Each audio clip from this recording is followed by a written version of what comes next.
जंतर मंतर पे धर्मवीर यादव और यहाँ पे मनीषा वाल्मीकि जो पिछले साल जिनकी हाथरस में उत्तर प्रदेश में बलात्कार के बाद निर्मम हत्या कर दी गई थी, उसकी आज बरसी है।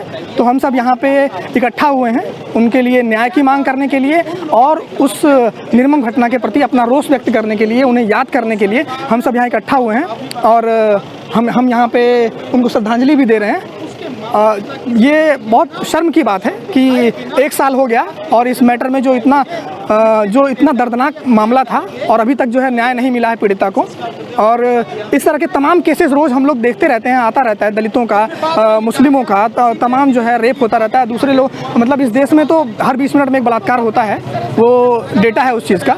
लेकिन जिस तरह का रवैया है, जो प्रक्रिया है, जिस तरह से इसमें लगातार इस पर रोकथाम नहीं हो पा रही है, उसके लिए कुछ करने की ज़रूरत है।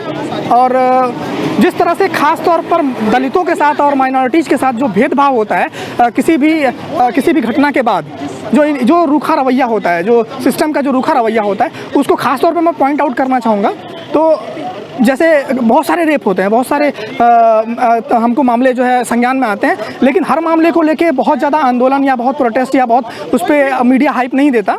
तो ये देखना पड़ेगा कि आखिर क्या रीज़न है, क्यों आप बोलते हैं कि किसी दलित बच्ची का रेप होता है, किसी दलित बच्ची का मर्डर होता है, तो उसको लेके एक समाज का खास तबका जो है वो एकदम चुप्पी साध लेता है।